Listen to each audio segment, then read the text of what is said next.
은혜 나누실 하나님의 말씀은 사무엘하 22장 29절로 30절 우리 두 절의 짧은 말씀을 함께 나누겠습니다. 여호와여, 주는 나의 등불이시니 여호와께서 나의 어두움을 밝히시리이다. 내가 주를 의뢰하고 적진으로 달리며 내 하나님을 의지하고 성벽을 뛰어넘나이다. 아멘. 함께 읽은 이 본문의 말씀을 가지고 어두움을 밝히시는 하나님이라고 하는 제목을 통해 함께 하나님 말씀을 나눌 때 여러분의 삶에 하나님의 밝히심이 있기를 주의 이름으로 축원합니다.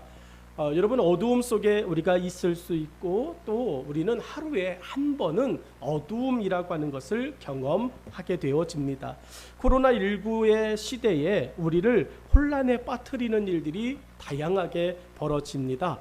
여러분, 우리가 이제 코로나19가 누가 걸렸다, 그리고 그 사람이 누구를 만났다, 이렇게 해서 추적하고 그 사람들을 진료하고 그 사람들을 이제 또 검사해서 코로나에 감염이 됐네 안 됐네를 파악하면 되는데, 그것이 어렵게 되어지는 변수가 생겼어요. 그게 바로 N차 감염이라고 하는 것입니다. 그러니까 어디에서 걸렸는지를 도무지 알 수 없어요. 그런데 코로나 환자예요. 그래서 이 사람이 도대체 어디에서 걸렸는지를 몰라서 그 사람에게 붙여주는 이름이 N차 감염이라고 하는 말입니다. 어떻게 코로나19에 걸렸는지를 알 수 없기 때문에 불안한 것이에요. 그리고 이제는 누가 환자인지를 모르기 때문에 여러분, 우리가 또 덩달아 불안합니다. 그러니까 마스크를 매일 착용하고 다닙니다. 길거리에 다니면서 이제는 여러분, 마스크 안 쓴 사람을 보면 마음이 어때요? 왠지 모르게 마스크 안 쓴 사람을 보면 좋은 얼굴로 볼 수가 없습니다. 마스크 끼라고 그렇게 계속 이제 이야기하고 질병관리본부에서도 이제 알려주고 말하는데 왜 마스크 안 끼고 다니지? 그러면서 그 사람에 대하여서 불안하게 생각합니다. 여러분, N차 감염이 그런 것 같아요. 어디에서 들어왔는지 어떻게 감염됐는지를 몰라서 불안하게 여기고 모든 것을 의심의 눈초리로 바라보게 만들죠. 여러분, 그러면서 호미로 막아도 될 것을 이제는 오히려 더 큰 기구인 가래로 갖다가 막게 되어지는 일들을 종종 보게 되어집니다. 여러분, 호미로 막을 수 있었던 것을 막지 못해서 가래로 막는 거, 그것이 바로 2.5 단계입니다. 여러분, 한국교회가 전염의 이제 몇몇 교회를 통해서 코로나19의 감염의 주된 통로가 되었다. 그러니까 어디에서 감염되어질지 모르니까 한국교회를 전체적인 이제 덩어리로 생각해가지고 그러면 한국교회의 대면 예배를 당분간 드리지 맙시다, 이렇게 막아버리는 거예요. 그러니까 우리는 걸린 사람이 없는데 왜 우리도 그렇게 되어야 됩니까? 이야기했거든요. 그러면서 우리가 이야기했던 것이 어떤 것들이었냐면 여러분, 카페 가보십시오. 여전히 사람 많잖아요. 음식 좀 가보십시오. 여전히 사람 많지 않습니까? 이건 차별입니다. 여러분, 그렇게 이야기했어요. 그랬더니 이제 2.5 단계 들어오면서 카페도 못 가죠. 식당도 9시 넘어서는 문을 열지 않습니다. 그렇게 이야기하고 그렇게 이제 막다 보니까 사회가 무너져 내리기 시작하는 거예요. 소상공인들이 우리 정말 가게 못 열면 우리 파산합니다. 가게 폐업해야 됩니다. 이렇게 이야기해요. 여러분, 이제 한두 사람이 가게가 폐업되기 시작하잖아요. 그러면 우르르르르 무너지고 경제가 내리막길로 갈 것입니다. 오늘 우리나라 질병관리청에서 이제 심각하게 대책을 내놓는데 소상공인들 또 일주일만 참아달라고 이야기할 거냐, 교회들 일주일만 더 비대면으로 가자고 이야기할 거냐, 그러면 여러분, 심각한 문제가 되어져서 가게 문은 열게 하자, 그 대신 방역 수칙을 더 철저하게 지키도록 우리가 요구하자, 이렇게 지금 논의가 되고 있다고 합니다. 왜 그렇게 되어졌을까? 누가 걸렸는지를 모르니까 그렇거든요. N차 감염만 차단되어지면 여러분, 감염자들을 발견하고 그들을 이제 또 치료하고 그러면 되는데 그게 밝혀지지 않기 때문에 그렇습니다. 이러한 삶이 코로나19 시대뿐만에 나타나는 특징입니까? N차 감염이라고 하는 어디에서 병이 걸렸는지를 모르는 이 문제가 코로나19 시대에만 있는 것입니까? 아니거든요. 우리의 삶은 순간순간이 어두움으로 둘려져 있습니다. 우리 삶은요, 순간순간이 어두움에 갇혀 있습니다. 하나님의 부르심을 받은 아브라함에게 하나님이 하신 첫 번째 약속이 뭔지 여러분 기억하십니까? 여러분, 아브라함과 하나님께서 처음 만나시는 것이에요. 아브라함이 아버지 집 데라의 집에서 열심히 우상을 만들고 그렇게 살아갔때 하나님께서 아브라함에게 찾아오셨어요. 그리고 아브라함에게 하나님이 첫 번째로 말씀하셨는데 난처합니다. 난감한 일이에요. 아브라함의 입장에서는 도저히 이거 좀 불편하다, 마음이 좀 힘들 수 있는 이야기입니다. 그게 창세기 12장 1절의 말씀입니다. 여러분 같이 한번 창세기 12장 1절 말씀을 보겠습니다. 여호와께서 아브라함에게 이르시되 너는 너의 고향과 친척과 아버지의 집을 떠나 내가 내게 보여줄 땅으로 가라 라고 하나님 말씀하셨습니다. 여러분, 이 말씀이 아브라함이 하나님을 처음 만났을 때 하나님으로부터 들은 말씀이에요. 그런데 성경의 구절을 잘 기억하여 보십시오. 여호와께서, 하나님께서 아브라함에게 말씀합니다. 너는 너의 고향과 친척과 아버지의 집을 떠나 내가 내게 보여줄 땅으로 가라. 여러분, 내가 가고 싶은 곳으로 가면 여러분 얼마든지 마음 편하게 갈 수 있습니다. 가다가 내 눈에 좋아 보이는 곳에 가서 내가 머물러 설 수도 있습니다. 그리고 그곳에서 내가 하고 싶은 일을 할 수도 있습니다. 그런데 하나님이 아브라함에게 하신 말씀이 뭡니까? 내가 내게 보여줄 땅으로 가라는 거죠. 내가 내게 인도하는 땅으로만 가라는 것입니다. 여러분, 하나님의 말씀에 순종하는데 내 자유가 없습니다. 불편한 것입니다. 어디로 가야 하는 것인지 아브라함은 도저히 알 수 없습니다. 가야 할 아브라함에게는 하루하루가 불안하고 깜깜합니다. 하나님의 말씀을 듣고 한 걸음 한 걸음 걸어가는 것이 빛이어야 되는데 아브라함이 하나님의 말씀에 순종하고 걸어가는 것이 한 걸음 한 걸음 더 선명해져야 되는데 이거는 아니에요. 창세기 12장 1절 말씀을 보니까 하나님의 말씀을 듣고 아브라함이 내 순종하고 나오는 순간부터 아브라함의 한 걸음 한 걸음은 빛보다는 어두움 속에, 불안함 속에, 염려와 걱정 속에 더 가득하게 들어가 있습니다. 하나님이 인도하셔야만 갈 수 있어요. 하나님이 붙들어 하나님이 또 말씀하셔야만 움직일 수 있습니다. 하나님은 아브라함을 날마다 가야 할 곳으로 인도하셨습니다. 여러분이 본문의 말씀 속에 듣는 아브라함은 답답할지 몰라도 그를 인도하신 하나님은 날마다 아브라함을 하나님의 계획에 의해 인도해 주셨습니다. 이러한 하나님은 광야의 길에서는 더욱 뚜렷하게 나타나셨습니다. 이스라엘 백성들이 애굽에서 나오고 430년을 광야의 길을 걸어갑니다. 근데 그 광야의 길을 걸어가면서 여러분 백성들에게 하나님이 하신 말씀이 무엇입니까? 구름 기둥이 또 불기둥이 움직이면 백성들도 그것 따라서 걸어가라 라고 말씀하셨습니다. 백성들이 갖고 나온 음식이 여러분 이제 걸어가다 보니까 가나안 땅이 가까울 줄 알았거든요. 가나안 땅 늘 보면서 야 저기다 저기, 야 얼마 안 걸리겠다, 조금만 우리가 참으면 되겠네, 우리가 조금만 견디면 되겠네. 250만의 백성들 가정들마다 아이들이 칭얼거리고 아이들이 언제 끝나요, 언제 가요, 얼마나 남았어요 물어볼 때마다 부모님들이 야 다 왔어, 얼마 안 남았어, 야 저기야 저기.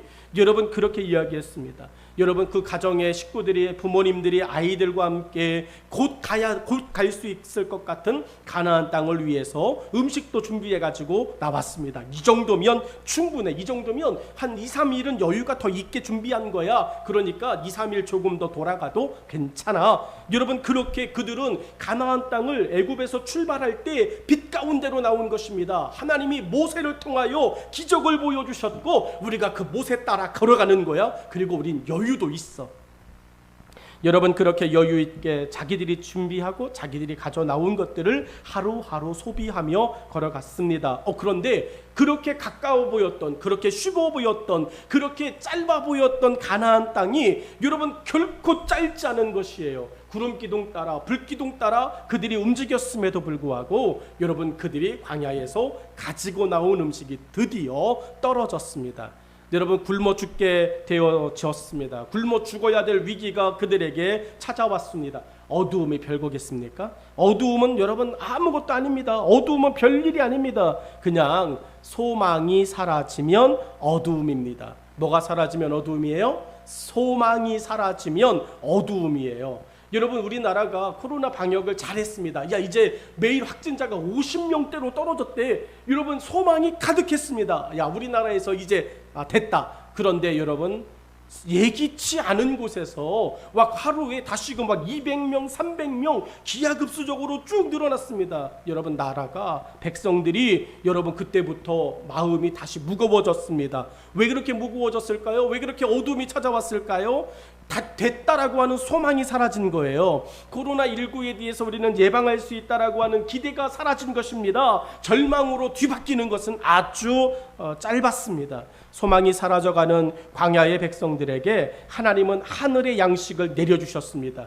여러분 이제 음식을 만들려고 자기들이 가지고 나왔던 양식의 통들을 봤을 때 점점 줄어들어 가는 그 양식의 그릇들을 보게 되어졌어요. 이제 오늘 먹으면 사르밧가부처럼 야 정말 오늘 먹으면 우리는 죽는다. 그렇게 절망하고 여기저기에서 이스라엘 백성들이 이제 우리는 끝났어. 우리는 이제 못 가는 것 같아. 우리는 괜히 애굽에서 나왔어. 이렇게 말하며 탄식하고 있던 그들이 모세 앞에 나왔습니다. 하나님, 모세에게 왜 우리를 여기서 굶겨 죽게 만드냐고. 이거는 하나님의 뜻이 아니라고 그들이 이야기합니다. 모세가 하나님 앞에 기도하였습니다. 하나님께서 모세를 통하여서 그 백성들에게 하늘의 양식을 내려주셨습니다. 여러분 그런데 그 만나가 40년치가 하루에 내리지는 않았습니다. 하나님은 그 백성들을 인도하시면서 후하고 하나님은 그 백성들을 인도하시면서 인심이 좋고 넉넉하고 여러분 조금 무엇인가를 그래도 여유 있게 갖게 하시는 우리 하나님 그런 하나님이시라고 저는 믿습니다. 우리 하나님은 우리에게 정말 인색하고 째째하고 여러분 또 치졸하고 여러분 우리가 또 궁색하고 이게 아니라 하나님은 정말 여유 있으신 분이잖아요. 넉넉하신 분이잖아요. 그러면 모세가 그렇게 기도했을 때 백성들에게 보란듯이 너희들이 가지고 나왔던 너희들의 쌀떡을 너희들의 그 곡식통을 다 채워라. 그리고 이제 또 한번 보자. 너희가 주는 게 많은지 내가 주는 게 많은지 한번 보자. 이러셔도 될 텐데 하나님 결코 그러지 않으시고요. 그 백성들에게 꼭 이렇게 당부하셨습니다. 하루치만. 몇 날치 거둘 필요 없이 하루치만 거두어라 라고 말씀하셨습니다. 재밌는 것은 하루치만 거뒀습니다. 여러분 걷지 않은 그 광야에 만나가 쌓여 있었을까요? 사라졌을까요? 여러분 만나는 그 백성들이 거두었습니다. 그들의 눈에 보입니다. 내가 더 거둬도 됩니다. 내가 가지고 나온 그릇 중에 빈통이 아직도 있습니다. 거기에 다 담아도 여러분 충분히 될 것 같아요. 그런데 하나님은 우리에게 말씀하셨어요. 하루치만. 여러분 그 하루치만 거두고 난 나머지 만나는 버리는 것입니다. 더 이상 불필요한 것입니다. 내게 더 이상 쓸모없는 것입니다. 하나님의 은혜가 저와 여러분에게 정말로 하루치만 주어지면 오늘 하루를 우리 예수 위에 살아갈 수 있습니다. 우리 하나님 나라 위에 살아갈 수 있습니다. 내게 주신 오늘 하루의 생명이 하나님을 위해서 예수님을 위해서 복되게 살아갈 때 내일도 있을 줄로 믿습니다. 백성들은 하나님 때문에 하루살이가 됐습니다. 지금까지 백성들은 여러분 하루살이를 경험해 보지 못했어요. 그런데 하나님 때문에 이 훈련을 받은 것이에요. 나는 내일도 계획하고 내일 모레도 계획하고 한 달도 1년도 10년도 계획하는 나는 계획적인 사람이야 그랬는데 이 만나 사건을 딱 겪으면서 그들은 하루치의 삶, 하루살이의 삶이 되었어요. 그런데 여러분 하나님이 그들에게 주신 진짜 만나를 통한 축복이 무엇인지 아십니까? 진짜 만나를 통한 행복이 무엇인지 아십니까? 여러분 그들은요 내일 걱정하는 사람이었거든요. 광야에 들어선 이스라엘 백성들은 내일 모레를 걱정하는 사람이었습니다. 가나안에 들어가서 어떻게 살지 뭐하고 살지를 걱정하는 사람들이었습니다. 그런데 하나님은 그거 막으셨어요. 만나를 주시며 하나님은 그 백성들에게 오늘이라고 하는 이 하루의 행복을 즐기게 하셨어요. 여러분의 오늘 하루의 삶을 즐기고 오늘 하루의 삶을 기쁘게 여기고 여러분이 예배드리고 있는 지금 이 시간을 유쾌하게 여길 때 그 속에 행복이 있을 줄로 믿습니다. 걱정과 어두움도 하루치만 하면 됩니다. 마태복음 6장 34절은 우리에게 이렇게 말씀합니다. 그러므로 내일 일을 위하여 염려하지 말라. 내일 일은 내일이 염려할 것이요 한날의 괴로움은 그날의 족하니라. 아멘. 한국교회가 여러분 그냥 오늘 이 예배만 신경 쓰면 됩니다. 한국교회가 다음 주 예배 그거는 신경 쓰지 말고 오늘 예배 드리고 있는 지금 이 11시 아니 오늘 이 시간 오늘 이 주일 이 하루만 신경 쓰고 하나님 앞에 불꽃처럼 예배 드리고 하나님 앞에 신령과 진정으로 예배 드리면 하나님은 오늘의 예배를 받으시고 우리에게 하나님의 은혜 하나님의 긍휼을 베풀어 주실 줄로 믿습니다. 근데 여러분 우리 무슨 걱정까지 하는 거예요? 다음 주일 걱정까지 합니다. 다다음 주 걱정까지 합니다. 9월 달엔 어떨 것 같아? 10월 달엔 어떨 것 같아? 11월엔 어떨 것 같아? 여러분 우리는 10월 달을 살아보지 못해요. 11월 달은 꿈도 꾸지 않습니다. 오늘 예배드리고 있는 여러분의 삶에 하나님의 거룩한 은혜, 하나님의 그 역사의 은혜가 가득하게 되기를 간절히 축원합니다. 우리가 함께 읽은 사무엘하 22장 29절로 30절의 말씀은 다윗의 감사의 시입니다. 원수와 사울왕의 손에서 다윗을 인도하시고 지켜주신 하나님께 대한 다윗의 가슴 뜨거운 눈물의 고백입니다. 다윗은 억울하게 대적자와 사울의 괴롭힘을 받았습니다. 여러분 다윗이 억울하게 이 누명을 썼어요. 다윗이 억울하게 압살롬의 반역을 또 신하들의 반역을 사울 왕의 이 괴롭힘을 다윗이 들었습니다. 다윗이 잘못한 거 없어요. 다윗이 잘못한 것을 그저 하나 찾아보자면 다윗이 저 전쟁터에 갔다가 말도 되지 않는 억지를 부리고 있는 이 블레셋의 장군, 그 장군의 이름 우리 다 알잖아요. 여러분 블레셋의 정말로 키가 거인 같았던 장군의 이름이 누굽니까? 그렇죠, 골리앗입니다. 여러분 골리앗이에요. 골리앗. 여러분 다윗이 잘못한 거가 있다면 골리앗을 죽인 거밖에는 잘못한 게 없습니다. 그러고 잘했다 칭찬을 들어야 됩니다. 누구도 할 수 없는 일을 네가 했네, 잘했다 칭찬을 들어도 부족한 일에 오히려 다윗은 질투를 겪은 것이었습니다. 다윗은 이러한 자신의 삶을 본문에서 어떻게 표현했냐면 어두움으로 고백했습니다. 29절의 말씀에 여호와여 주는 나의 등불이시니 여호와께서 나의 어두움을 밝히시리이다 라고 말합니다. 다윗이 이 억울한 형편, 누명을 쓴 형편, 다른 사람의 질투와 시샘과 이것들로 인해서 신앙생활에 이 핍박을 당하고 있는 이 형편을 다윗이 무엇으로? 어두움으로 고백하고 있습니다. 그렇습니다. 우리에게 다윗과 같은 인생의 어두움은 언제든 일어날 수 있습니다. 그러나 그 어두움에 우리는 갇히지 않습니다. 여러분 우리가 믿음 안에 있다면, 우리가 예수 그리스도를 믿고 있다면 우리가 어두움 속에 들어갈지라도 어두움에 우리는 갇히는 사람이 아닙니다. 내가 사망의 음침한 골짜기로 다닐지라도 해를 절대로 두려워하지 않는 것은 주의 지팡이와 막대기가 우리를 안위하신다라고 성경은 고백하고 있습니다. 우리에게 다윗과 같은 인생의 어두움은 언제나 있을 수 있어도 그 어두움에 들어가 갇히지는 않는다. 이런 믿음으로 오늘 저와 여러분이 살아가기를 축복합니다. 우리는 하나님의 은혜와 인도를 믿습니다. 그러므로 본문을 함께 나눌 때 어두움을 빛으로 바꾸는 인생의 변화의 축복이 있기를 간절히 축원합니다. 첫 번째로 내가 처한 상황은 어떠한가? 그것을 다윗은 우리에게 보라 말합니다. 다윗왕, 하나님이 기뻐하셨던 다윗왕. 그런데 다윗왕도 나도 이런 인생이 있었어 이렇게 말해요. 29절 하반절의 말씀에 이렇게 기록합니다. 나의 어둠을 밝히시리이다. 여러분 다윗왕, 하나님을 가까이 하는 다윗왕, 하나님께서 기뻐하는 다윗왕, 하나님이 함께하는 다윗왕, 하나님이 어디를 가나 이기게 하셨던 다윗 왕이었어요. 그런데 그 다윗왕이 그러면 여러분 형통한 왕이잖아요. 승리하는 왕이잖아요. 어려움이 없는 왕이잖아요. 그러면 내 인생은 찬란해 라고 이야기해야죠. 내 인생은 언제나 즐거워라고 이야기하죠. 내 인생은 언제나 웃음이야. 내 인생은 언제나 넘쳐나 축복이야. 내 인생은 긍정적이야. 내 인생은 적극적이야. 다윗은 이렇게 이야기해야 돼요. 그런데 다윗도 여러분 어쩔 수 없습니다. 다윗도 우리와 같은 사람이었어요. 다윗도 우리와 같은 그냥 평범한 사람이었습니다. 하나님이 아니면 그저 우리 같은 사람일 뿐이었어요. 그러다 보니까 다윗도 이야기합니다. 나의 어두움을 밝히시나이다.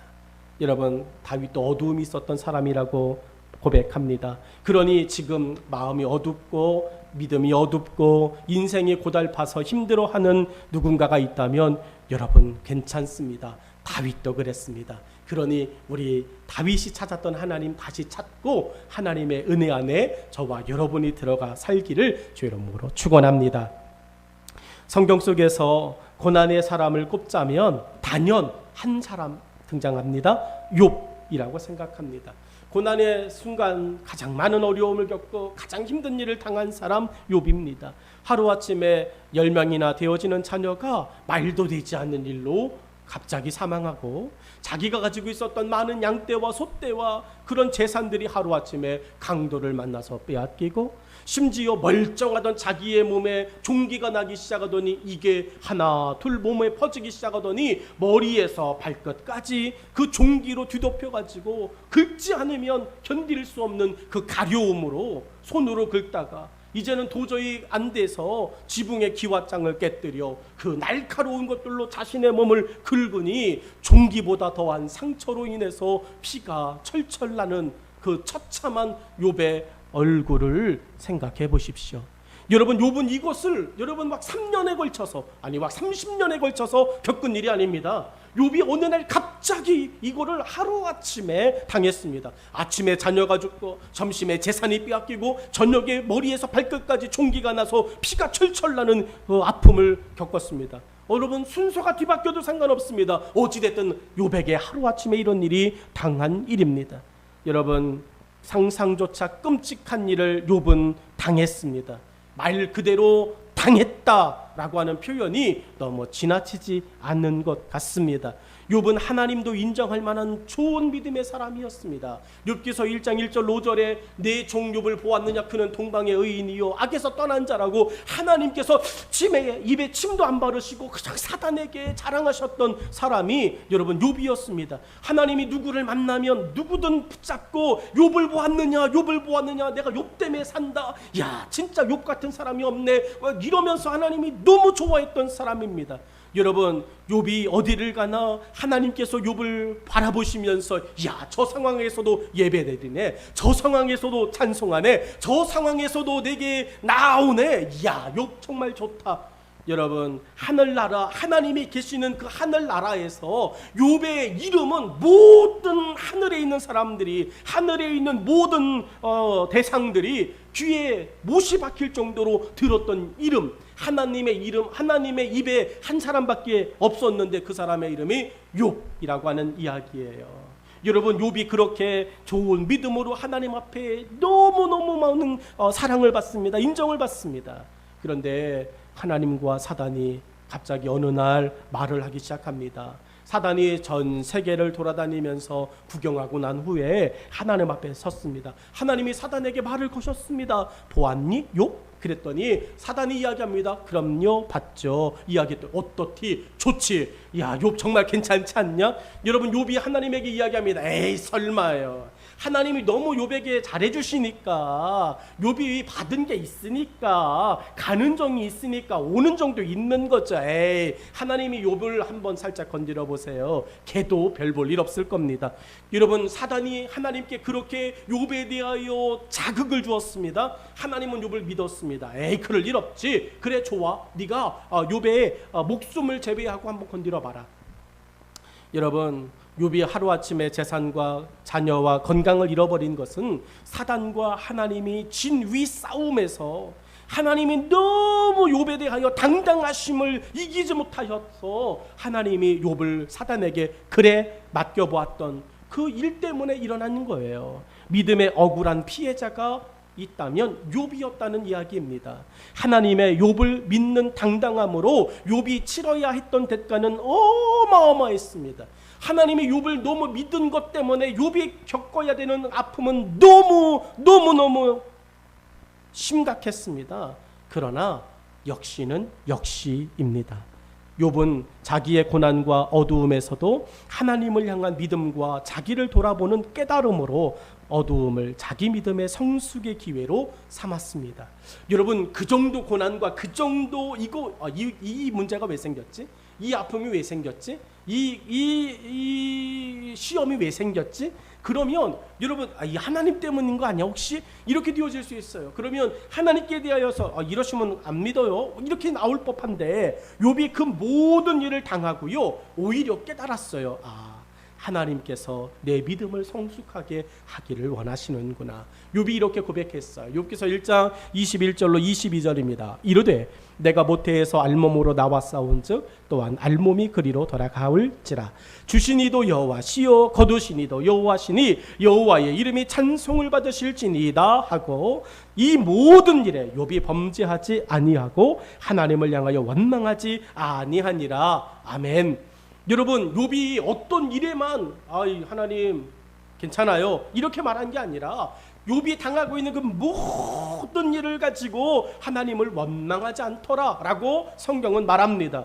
오늘 저와 여러분에게 닥치고 있는, 우리가 겪고 있는 그 모든 일에 욥과 같이 하나님께 영광을 돌리고 하나님을 원망하지 않는 믿음이 되어지기를 간절히 축원합니다. 여러분, 우리는 어떤 것은 감사합니다. 그런데 어떤 것은 좀 불편합니다. 어떤 것은 하나님 인정하겠습니다. 근데 어떤 것은 도저히 받아들일 수 없습니다. 이렇게 이야기하는데요, 그거 좋은 거 아니에요. 오늘 욥기서 1장 21절로 22절 말씀을 여러분 다시 붙잡으십시오. 그리고 이번 일주일 여러분의 삶에 환난이 오나 핍박이 오나 역경이 오나 기근이 오나 여러분 또 억울한 일들을 당하나, 여러분 그 모든 것들을 이렇게 퉁 치고 넘어가십시오. 이르되 내가 모태에서 알몸으로 나와 싸운즉 또한 알몸이 그리로 돌아갈지라. 여러분, 하나님께로 온 그 모습 그대로 하나님께로 가면 그게 축복입니다. 뭐 가지고 가지 못하잖아요. 하나님 나라 갈 때 돈 갖고 갑니까? 하나님 나라 갈 때 여러분 명품 옷 입고 올라갑니까? 하나님 앞에서, 예수님 앞에서 이거 하나님 명품입니다. 하나님 관심 1도 없습니다. 좋은 구두, 하나님은 신경도 쓰지 않습니다. 신발이 필요 없습니다. 여러분, 그냥 하나님 앞에 섰을 때 주신 자도 여호와시고 거두신 자도 여호와시니 이 모든 일을 하나님 감사합니다. 그렇게 우리의 범사가 하나님 앞에 감사가 되어질 때 하나님은 우리에게 기쁨도 주시고 기도의 역사와 은혜와 기도의 능력도 베풀어 주실 줄로 믿습니다.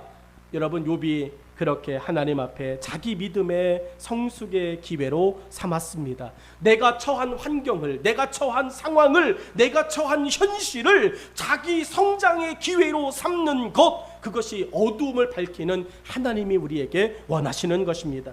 그래서 욥기의 성경은 정말로 정금과 같은, 욥기 성경의 욥의 고백에 정말 핵심과 같은 성경의 구절이 23장 10절의 말씀입니다. 성경 욥기서 23장 10절은 이렇게 말합니다. 그러나 내가 가는 길을 그가 아시나니 그가 나를 단련하신 후에는 내가 순금같이 되어 나오리라. 아멘. 여러분, 욥이 고난을 당하였습니다. 나는 왜 그런지 모릅니다. 욥이 그 고난을 당했습니다. 그 어려움을 당했습니다. 여러분, 사랑하는 아내는 이렇게 말하더라고요. 여러분, 당신이 믿는 하나님은 잘못됐으니 그 하나님을 원망하고 그 하나님을 저주하고 나가 죽어! 라고 이야기했어요. 여러분, 욥이 그 이야기를 듣습니다. 그리고 이야기합니다. 미련한 여자야, 하나님이 내게 주신 거 그거 다 하나님이 내게 주신 거잖아. 하나님이 내게 주신 거 내 목숨이잖아. 이 목숨이 살아있는 한 하나님이 내게 주신 거 그거 다 하나님 거잖아 라고 이야기합니다. 욥은 이해할 수 없었던 그 길을 욥기서를 통해서 고백합니다. 내가 가는 길을 그가 아십니다.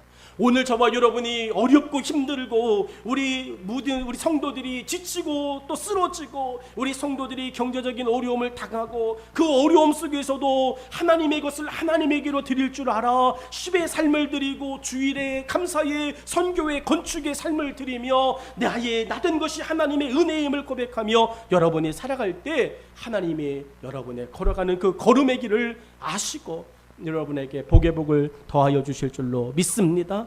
우리를 단련하신 후에 하나님은 원하시는 게 있습니다. 순금같이 되어지는 정결한 믿음, 하나님을 감동시킬 수 있는 그 믿음의 성숙의 자리로, 그래서 저와 여러분이 더 큰 일을 감당하는 믿음의 거룩한 흔적 되어지기를 하나님은 원하십니다.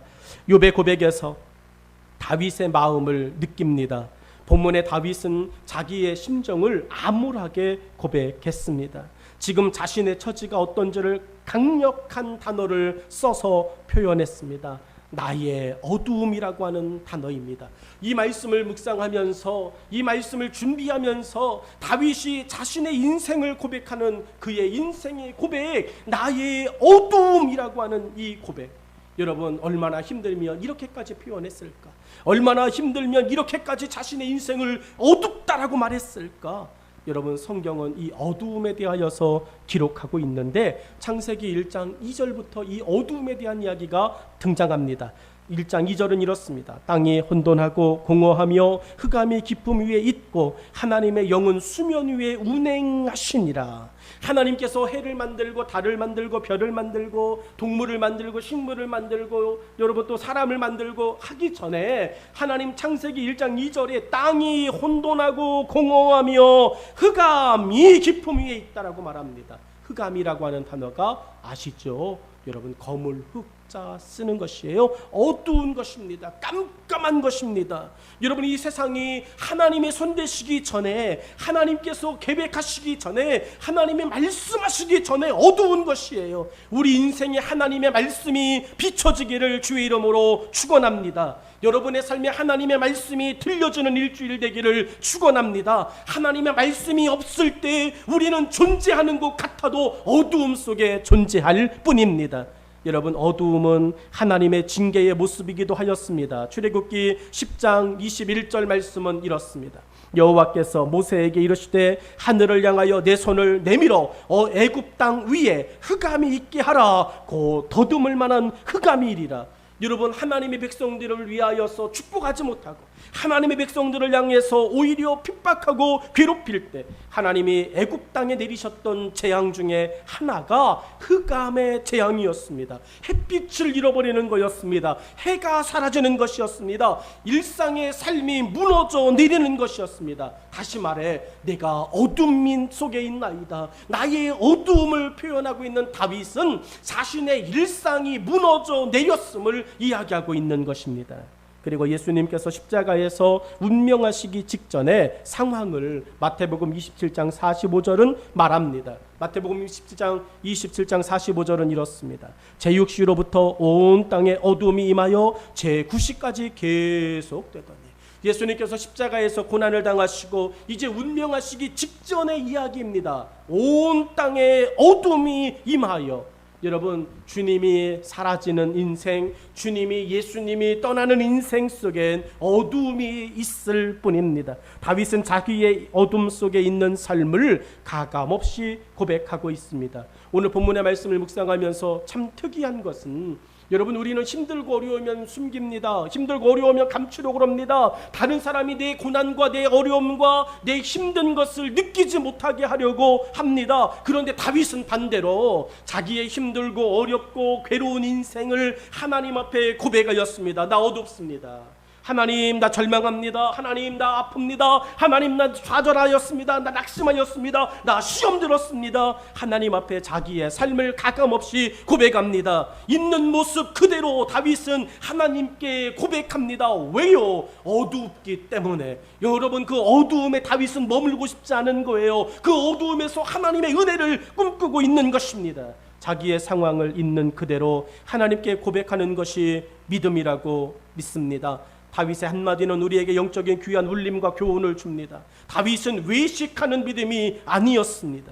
자기의 상황을 제대로 깨닫을 때 돌파하고 벗어나고자 하는 희망을 꿈꿀 수 있습니다. 다윗은 29절에 나의 어두움을 밝히시리이다 고백하며 하나님만이 내 인생의 어두움을 거두실 수 있습니다. 나 벗어나고 싶습니다. 나 돌파하고 싶습니다. 라고 하나님께 대하여 희망을 고백하고 있습니다. 다윗은 나의 어두움을 고백하며 이 어두움을 어떻게 해결할까를 기대하는 다시 일어남의 시간, 다시 일어남의 계기를 오늘 고백하고 있는 것입니다. 사랑하는 여러분, 우리는 어두움 속에 들어갈 수 있습니다. 우리는 그런 환경에 처할 수 있습니다. 놓일 수 있습니다. 그런데 그 환경에 매몰되는 사람은 아닙니다. 그 환경에서 우리는 사망의 음침한 골짜기를 다닐지라도 해를 두려워하지 아니하고 주께서 우리에게 주시는 여러분 시원한 시냇 물가를 찾아가는 인생입니다. 오늘 다윗은 우리에게 그래서 두 번째로 이렇게 이야기합니다. 나의 상황을 반전할 희망이 어디에 있는가? 여러분의 어두운, 여러분의 좌절의 삶을 반전할 희망이 어디에 있습니까? 다윗은 이야기합니다. 29절 말씀은 여호와여 주는 나의 등불이시니 여호와께서 나의 어두움을 밝히시리이다. 다윗은 고백하였습니다. 다윗의 이 고백은 너무 간단합니다.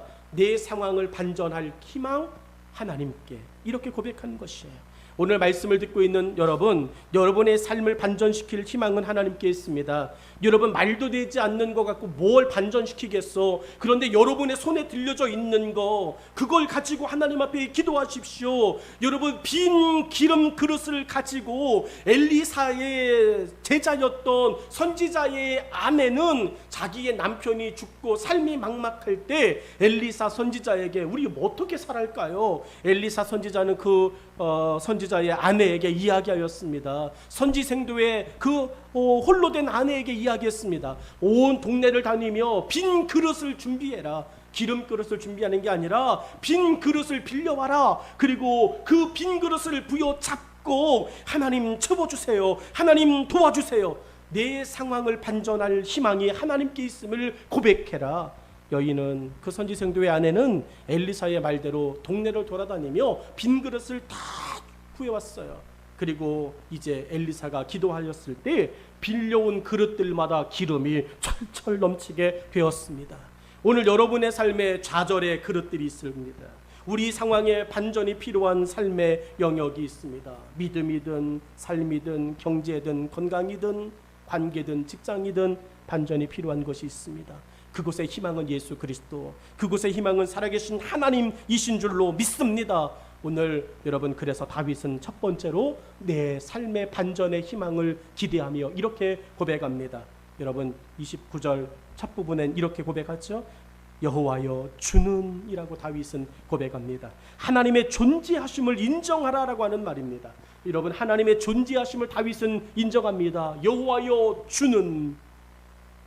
다윗은 하나님의 마음에 합한 사람이라는 극찬을 들은 전무후무한 믿음의 사람이었습니다. 사도행전 13장 22절 말씀은 너무 유명하고 너무 오래된 말씀, 우리가 너무 잘 아는 말씀, 그래서 암송할 정도로 되는 말씀. 패하시고 다윗을 왕으로 세우시고 증언하여 이르시되 내가 이새의 아들 다윗을 만나니 내 마음에 합한 자라, 내 마음에 맞는 사람이라 내 뜻을 다 이루리라 하시더니 라고 하나님 말씀합니다. 왜 하나님은 다윗에게 이렇게까지 분에 넘치는 극찬을 하시며 친밀함을 나타내시는 것일까? 이 사도행전 13장 22절 말씀을 묵상할 때마다 하나님은 다윗을 왜 이렇게 좋아하실까? 이해가 되지 않아요? 그런데 여러분, 다윗도 하나님 앞에 이런 칭찬을 들을 거라고는 생각도 못했을 것입니다. 다윗도 크고 작은 실수들이 삶에 있음을 우리는 알고 있습니다. 성경에서 보여지는 다윗의 삶을 보며 우리는 존경도 하지만 분노도 합니다. 그러나 우리의 분노는 중요하지 않습니다. 하나님의 말씀이 중요합니다. 어찌되었든 다윗은 하나님의 마음에 합한 자였으며 하나님이 모든 뜻을 다 이룬 자였다는 것이 중요합니다. 그렇다면 어떻게 이러한 사람이 될 수 있었는가를 우리는 찾아내야 합니다.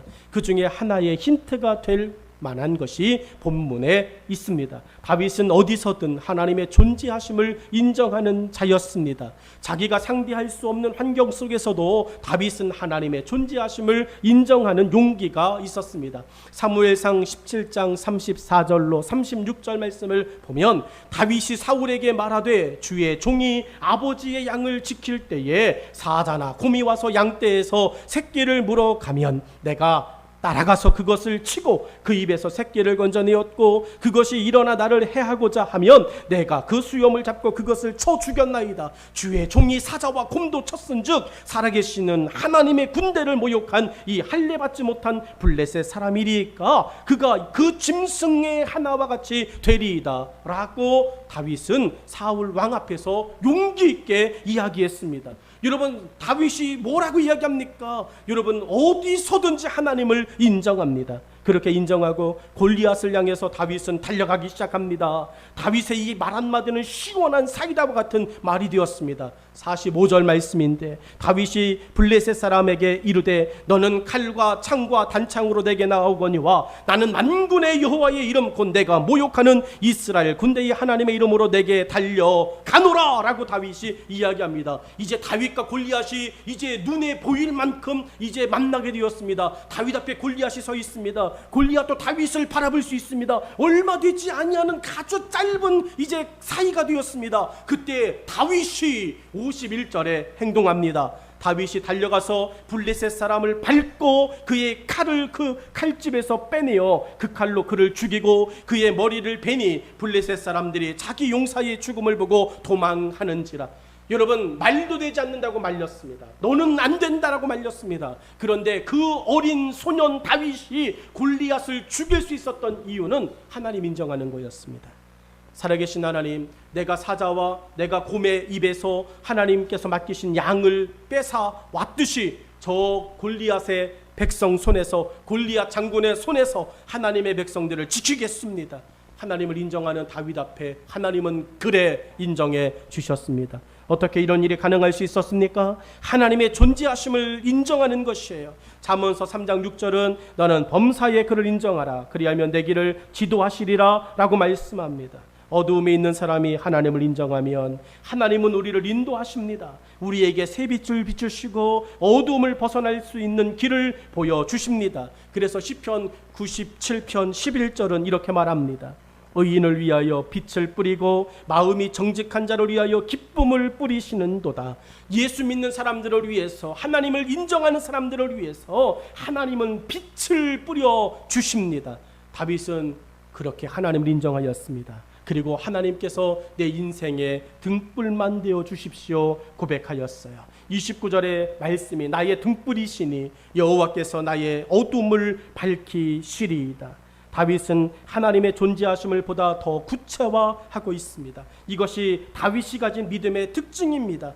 여러분, 오늘 다윗이 하나님 내게 등불이십니다 라고 고백합니다. 왜 등불로 고백했을까? 어차피 비춰주실 거면 하나님 내게 밝은 태양빛입니다 라고 말해도 되는데 왜 등불일까? 더 크고 밝으면 좋은 것 아닙니까? 그러나 묵상하면서 깨달은 것은 다윗은 하나님을 개인적인 관계로 만나고자 한 것입니다.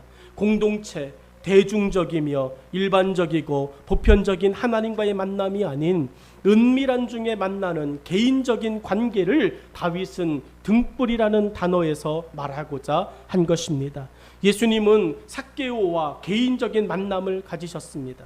개인적인 관계를 말씀할 때 삭개오는 즉시 돌감나무 아래로 내려왔습니다. 다윗이 소망한 등불 되신 하나님은 다윗이 걸어가는 길을 비추기에는 부족함이 없으셨습니다. 오늘 말씀의 결론을 여러분 맺겠습니다.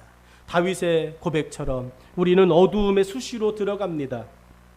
이러한 삶에서 어두움을 밝히기 위한 믿음은 절대적으로 필요합니다. 다윗의 해법을 성경은 30절에서 이야기합니다. 30절은 이렇습니다. 내가 주를 의뢰하고 적진으로 달리며 내 하나님을 의지하고 성벽을 뛰어넘나이다. 여러분, 이것이 내가 어둠 속에 있어요, 그러니 하나님 내 등불이세요 고백한 다윗의 이야기입니다.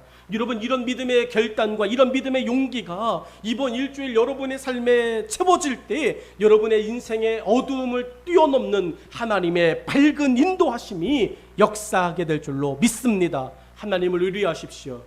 도전적인 믿음의 행동을 다하십시오. 그리고 가로막힌 상황을 뛰어넘는 비전을 가지시기를 주의 이름으로 축원합니다. 어두움 이후의 밝힘은 건강한 회복을 의미합니다. 다윗은 하나님께로부터 얻고 싶은 건강한 회복을 통해 자신의 삶이 어두움에서 밝은 빛에 당당함으로 나가기를 소망하였습니다. 이번 일주일 여러분의 삶에 어두움이 사라지는 하나님의 소망의 일주일 되어지기를 간절히 축원합니다. 기도하겠습니다.